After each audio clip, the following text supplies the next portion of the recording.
to be in the kitchen, to be in.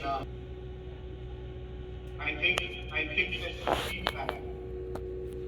Yeah, we can hear you well, sir. Can you hear me? Yeah, yes, sir. We can see you. Okay. Yeah, okay. So, I know that this journey of hospitality is quite,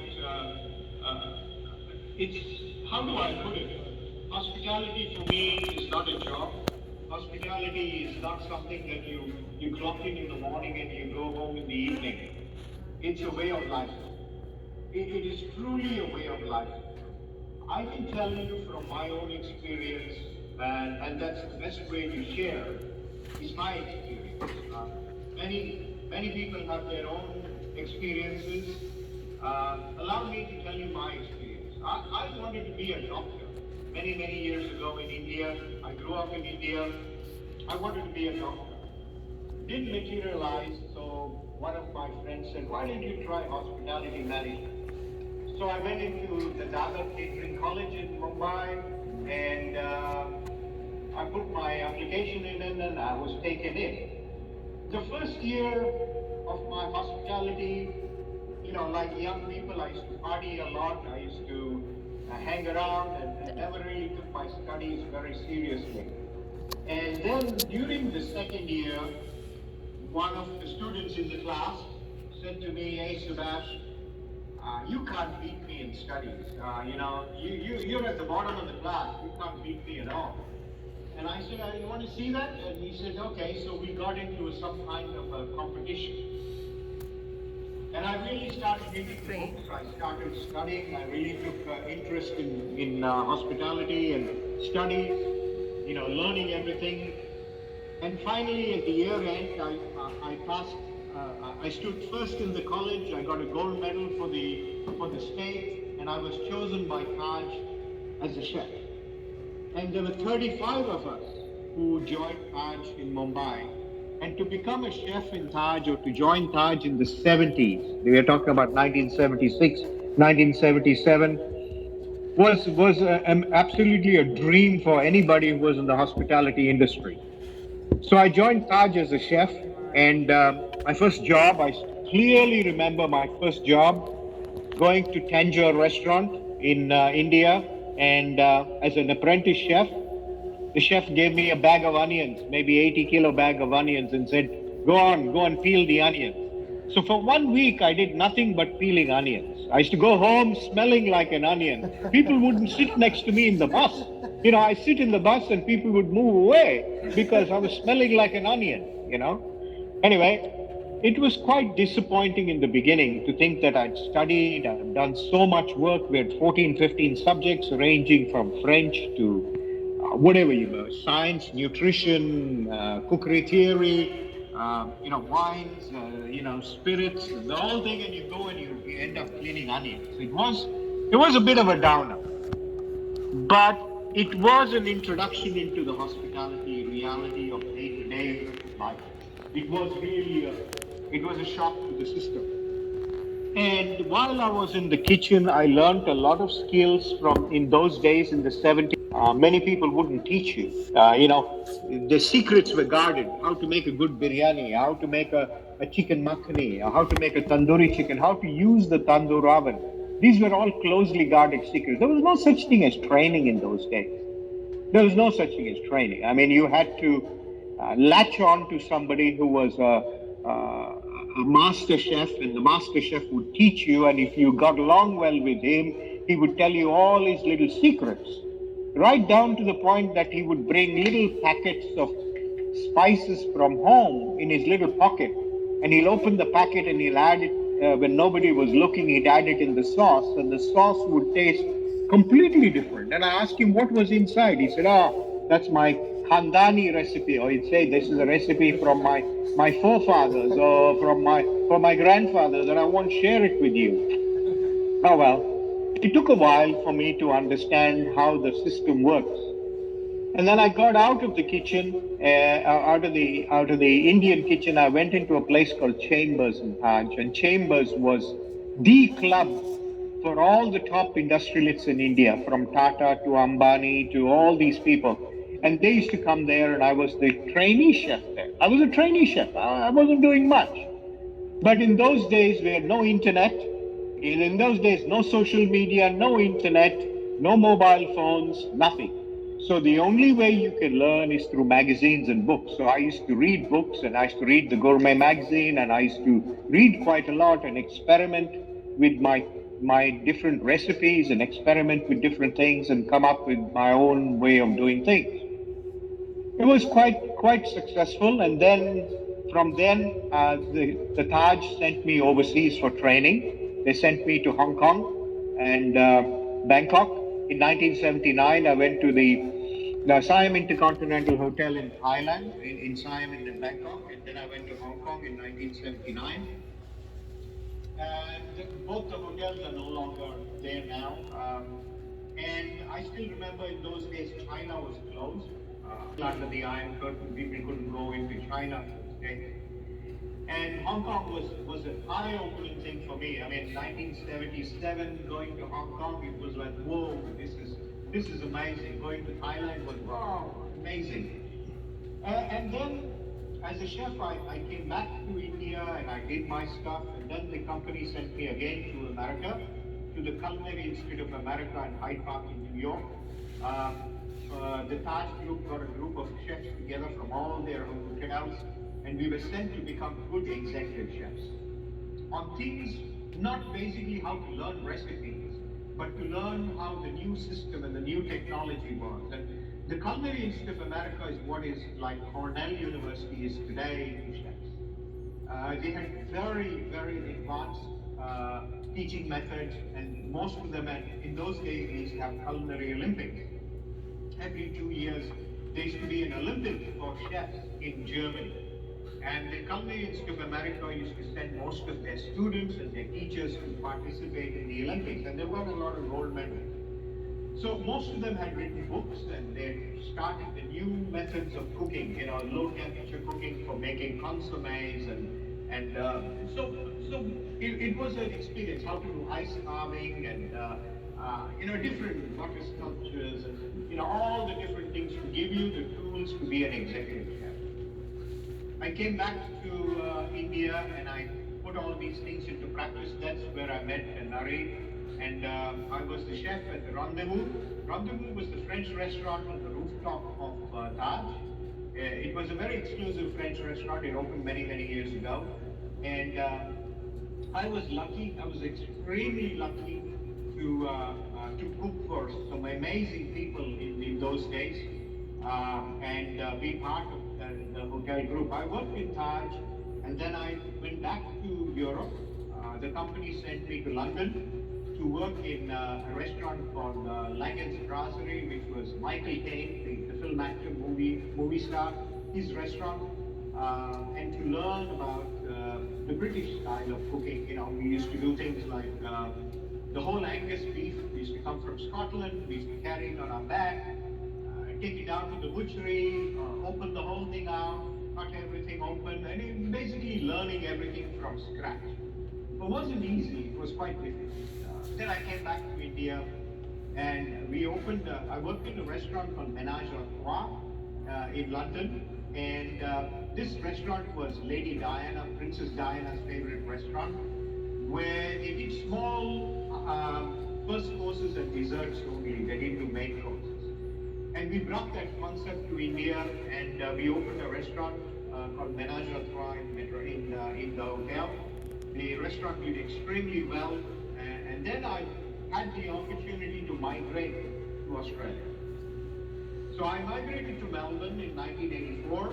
I came to Melbourne in 1984. I had my own restaurant in Chapel Street, on the corner of Chapel Street and Durack Road. Amazing location. I had my own restaurant for a few years called Ménage, and in those days the Como was still being paved. It wasn't complete yet. So I ran that restaurant for 2 years, and then after some time, it was quite difficult to run restaurants in those days in India. In Melbourne. I still remember in 1984 when I went to Melbourne, there were 2 Indian restaurants only. 2 Indian restaurants in Melbourne. One was called Phantom of India, and one was Taj. That was it. And Melbourne was just growing. It was just starting to become a culinary capital, and the hotel. In those days, the good restaurants were standalone restaurants. After I closed my restaurant, I worked in a restaurant called Penny Shoe in Armadale, on High Street in Armadale. It's probably gone now. It was typical classical French food, doing classical French food for a few years. And things moved on. My family came over to Melbourne. You know how things are in Australia. You got to work. I started working 2 jobs, and I started working 3 jobs just to keep things alive and afloat. And finally, I ended up opening the Sheraton in Melbourne, which was in 1992 in the South Bank, on the banks of the Yarra. Now it's a Langham Hotel at the moment. I opened that hotel as a chef in 1992, and I grew up. I started as a chef de partie, and I became a sous chef, and I became an executive chef there. And I ran the kitchen there for 4 years as an executive chef. And in 1996, the company asked me to go to China. And to go from Australia to China, a hotel that I had 25 staff, I went to Beijing in China to open one of the largest hotels in the company in Sheraton in those days. It was a 1,000-room hotel called the Great Wall Sheraton in Beijing. I landed in China in 1996, and my first walk through the door, I was greeted by 450 chefs. We had 9 kitchens. We had 9 kitchens and we had 450 chefs. And it was, for me, it was like, whoa, what's going on here? Moving from a hotel that was doing 20 chefs to 450 chefs. It was culture shock for me. China was growing, and they wanted us to teach them the Australian method of working, that is increasing productivity and bringing new ideas into the hospitality industry. While I was in Beijing at the Great Wall Sheraton, the company Starwood formed, and it became Starwood, and the new company started, and we had 5 hotels in China in those days. A Sheraton in Beijing and Tianjin, Xi'an, Guilin, and Shanghai. Then I moved to another hotel called the Sheraton in Tianjin, and I got my first opportunity for somebody. My boss came to me one day and said, hey, do you want to do a role where you do the chef role in the morning and the F&B manager's role in the afternoon? And I said, that's interesting. In those days, the chef was a chef and the restaurant manager was a restaurant manager. There was a line, it was literally a line between the two of them, and the two would sometimes clash. So this was a new concept. So the term chef and me director was born. I was one of the first chef and me directors for the company. So in the morning, I used to wear a chef jacket, go and cook in the kitchen, do all the work, and then in the afternoon, after 3 o'clock, go and shower, change, wear a suit, come out, and do all the restaurant part. And it gave me an insight into a lot of things. For example, budgeting, forecasting, management, marketing, social media. In those days, we didn't really have social media as such. We had marketing in other ways, websites, web design, flyers. We did more of flyers and things like that.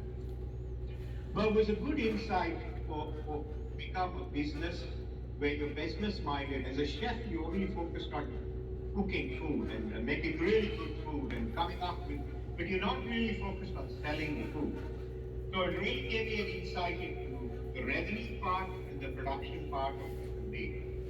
That was a very interesting thing. Then I left that and I moved internally to open a new hotel in northern China, in Manchuria, which is called Shenyang in northern China. I opened a hotel called Sheraton Shenyang. It was one of the most difficult properties to open. It was about 600 rooms when it opened, and then we cut it down to 400 rooms. And I was there for 2.5 years, 3 years, opening the hotel. It was, just to give you an idea, winters in that place were minus 25 degrees. So when you are in a place where it's minus 25 degrees with no heating, and you're sitting in a pre-opening office with gloves and coat and a jacket, doing all your pre-opening stuff. Quite challenging, extremely challenging. So I opened that hotel, and then after I opened that hotel, I ran that hotel as an executive chef and became an F&B director there for 2 years, 3 years, and then the St. Regis in Shanghai, they called me to come as a chef and be director in St. Regis in Shanghai. So I went to St. Regis in Shanghai and opened the first St. Regis or the second St. Regis in China as a chef and be director, where I did both the front and the back. I did that for 2 years and then went to a place called Hainan, which is an island in the southern part of China called Hainan Island. As a F&B director to do the pre-opening of a brand new hotel. I did the opening of that hotel, opened that hotel, got it open up and running. And then I briefly left the company because I had some visa issues. I had to go back. I had to leave the country because of tax issues. And I'd already been in the country for 10 years. So I went to Japan. And I went to Japan as EAM of food and beverage to Hilton Hotels in Narita in Tokyo. And the owners had 4 hotels in Japan, so I was looking after 4 properties in Japan, in Narita and Tokyo. And while I was there, I met, on a visit, I met the president of Hilton Hotels, whose client was the president of Hilton Hotels. It just by chance, I was driving him around as a chauffeur, and he said to me, "What are you doing in Japan?" I said, "You're Australian, Indian, work in China. What are you doing here in Japan? Why don't you go back to India and work in India?"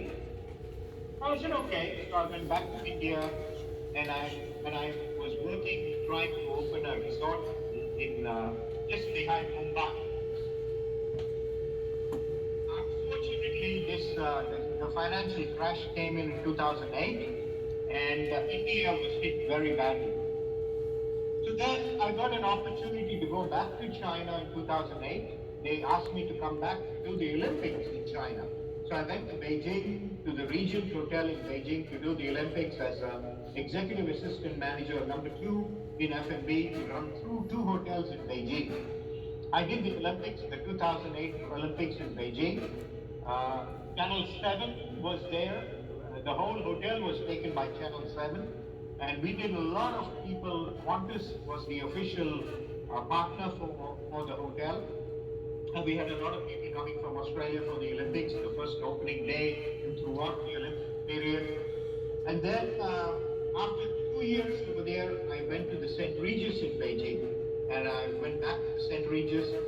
And the St. Regis, I was lucky enough to do President George Bush, President Obama, and a few other presidents, the Foreign Minister of Australia, the Prime Minister of Australia, and a few other places, because it was a hotel that was owned by the Foreign Ministry of China. After that, the owners of the hotel in Hainan asked me to come there as a general manager. So I went down to Hainan as a general manager. I went there as a GM, and my first task was to host the President of China. So I hosted the President of China in that hotel and was there for 3.5 years. And then another company asked me near Shenzhen, go and open a hotel in Shenzhen, so I went to Shenzhen. And then in 2014, I got an opportunity to go back to Australia. I think some of you have heard of Palazzo Versace in Australia on the Gold Coast. They asked me to go there as general manager, so I went there as general manager in 2014. The hotel was a bit run down, it was a bit challenged. I was there for 2 years, and I brought the hotel back to some kind of a status. And then the owners in China asked me to come back to do renovations for the hotel. So I went back to China to do renovations for the hotel, and I did 3 years there. And then I decided that I wanted to slow down a little bit. I decided to go to Malaysia. And the reason why I came to Malaysia was because of heritage. I'm Indian, so we wanted to come to a city, and Penang is a foodie city. I don't know how many of you know about Penang and know about Malaysia. Penang is a foodie city where the culture is all about the different amalgamation of different cultures here. So I came here to open a hotel called the Courtyard Marriott, the first courtyard in the country. And the Courtyard had just rebranded its image and done a completely new makeover of its image. So I'm here at the Courtyard.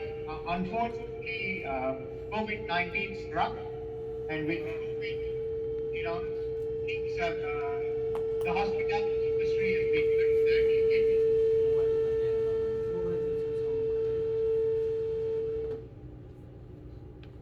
Yeah. The hospitality industry has been very badly hit, and because of that, we have to change the way we do things, and change the way we do our business.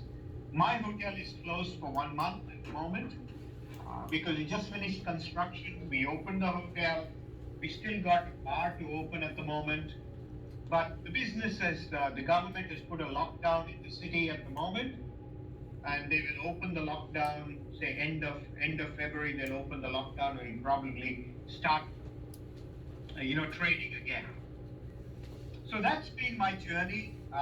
There's a lot of I've been in the business since I was, since 1974. It's been a long time, and I don't look at it as part of. It's not a job. It's part of life. It's what I love. It's what I do. I love Melbourne. Melbourne's my home. I hope one day I'll be able to go back. I know Melbourne's changed a lot. I was lucky enough to see Melbourne when it was growing in the 80s. It's so good to see that people like you have got into hospitality and getting into this. Hospitality will change. The way we do business will change. And the biggest thing that is important in hospitality is flexibility, is to be flexible, to be adaptable to your situations with whatever is happening around you. Just like this morning, audio wouldn't work, the video wouldn't work, but you got to adapt and you got to move on. I know that Nari is doing a lot of, as a chef, Nari and I worked together. He was working for me, very talented chef. I had visions of him working in the soup section and working in the fish section. He used to come in every morning and do his mise en place, and it was a very difficult regime in those days, very regimented, very difficult, very strict, and we had a good time. I must say we had a good time. Thank you, sir. So I'm open to you guys. Anything you want to ask, anything you want to know, I'd be very happy to reach out. You can reach out to me, or you can ask me any questions you want. I'll be happy to share my experiences with you. But remember, these are my experiences. Right? Hi, it's me, Sam Waiva. How are you? Stand up. Yeah. Hi. Are you hearing me? I can hear you, yes. It's me, Sam Waiva from Nepal. Studying a diploma in hospitality management. Yeah, it's my honor to talk with you face to face. And my question is that, in a typical scenario, when the hotel is not making our target revenue, what measure you have to do to improve the situation and meet or exceed to get targets? Okay. Do you focus on marketing or cutting the labor cost or the cost of goods? Okay, that's a very, very good question, very valid question at this point in time.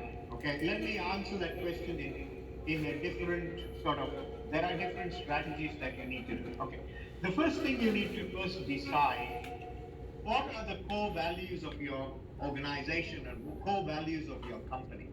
Okay, when we mean core values, we're not talking about only one item, because a hotel consists of bricks, mortar, hardware, software. A software is people. Hardware is your building and your third one is reputation. These three things have to be worked hand in hand.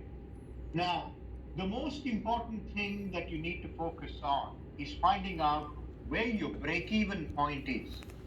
When you say you're not making money, you need to define when you say we're not making money. Okay. Usually when we look at hotels, every hotel has got a break-even point. And when you look at a break-even point, you do a break-even analysis. A break-even analysis is basically all your costs that you have put together. You have your fixed cost, you have a semi-variable cost, and you got a variable cost. And you put all these costs together, and then you get a break-even point. A break-even point means that this is the amount of money you need to make if you need to stay afloat without the owners putting money in their hand in their pocket and giving you money to run the day-to-day operations. That's a break-even point. So the first thing you need to do is identify where is your break-even point for a business.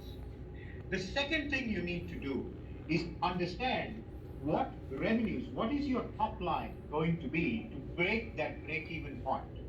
So if your break-even point is say $100,000, okay, or say it's $100,000, and your revenue that you need to make that $100,000 comes through different sources.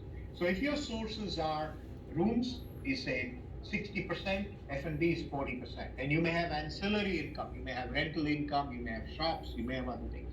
So there are two parts to this. You need to look at your cost structure, and you need to look at your revenue structure. Okay. Then we talk about marketing.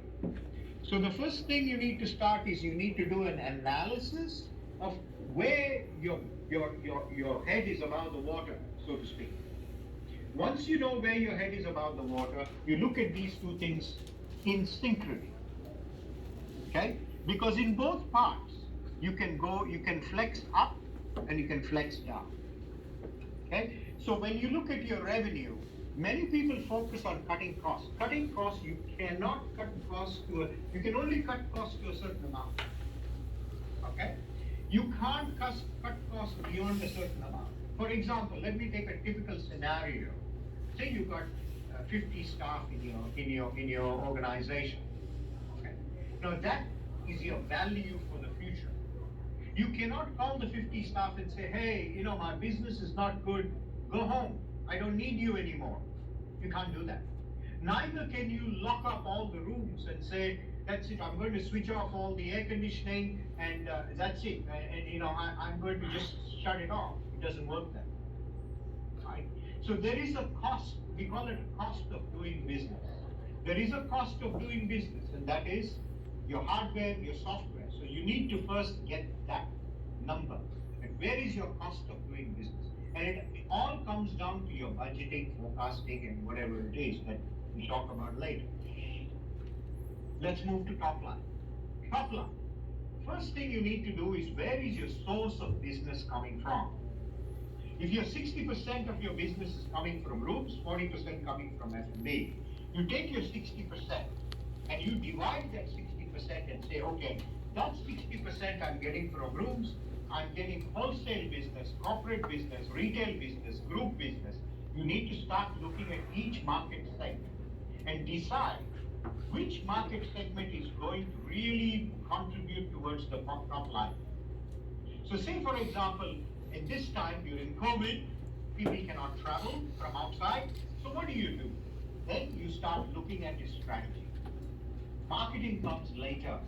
Marketing comes once you have defined which direction you want to go. It's like this. I'll give you a very simple analogy. You use a GPS on a daily basis, right? Yeah. Or you use a GPS all the time, right? Say you want to go from Melbourne to Geelong, okay?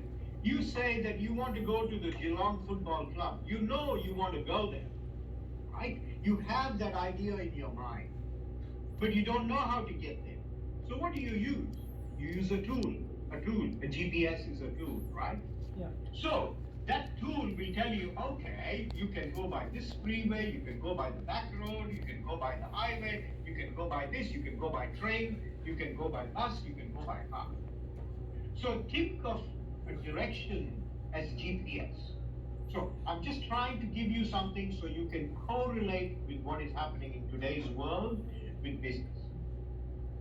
So if you say that your objective of your hotel is where you're supposed to go. Say it's Geelong. You put that GPS on your phone and you say, I want to go to Geelong. And then you choose the route you want to go. Okay? You choose either the fastest way, or you choose the shortest way, or you choose the most economical way. In business, it's the same. You can choose the fastest way, you can choose the most economical way, or you can choose the most, whichever suits you in business. So then you decide, I'm going to Geelong, and I'm going in a vehicle. I can go in a Mercedes-Benz, I can go in a Toyota, I can go by train. And who am I going to take with me? I'm going to take my family with me. Or I'm going to, and then you have all the different tools that you have to get there. Hotel business is exactly the same. You need to decide where your goal is and where you need to be.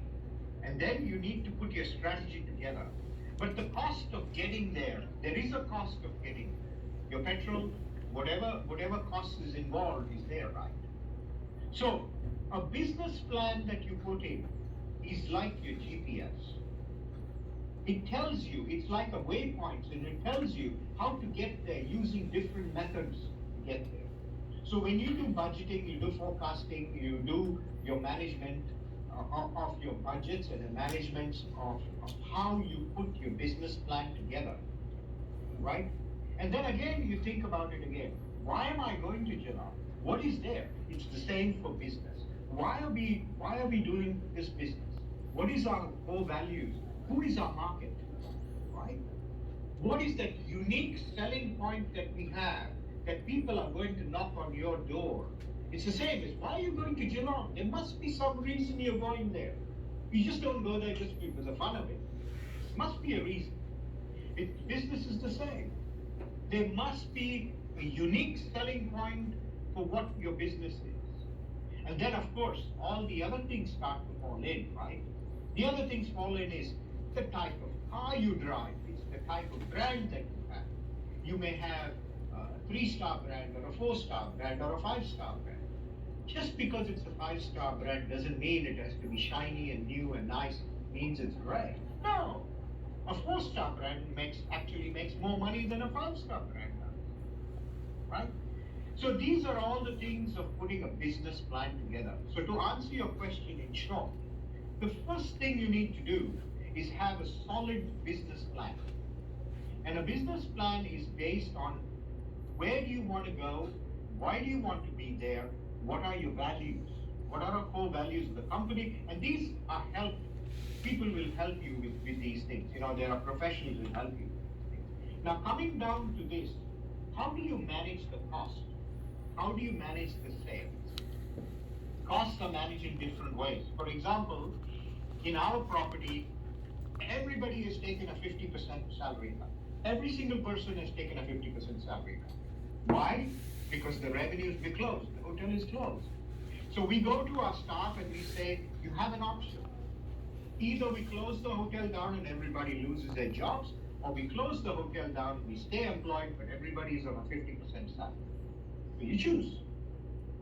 So that is a cost cutting. So what are we doing is we're saving money for the owner. So the owner doesn't have to put, it's a thing called cash flow.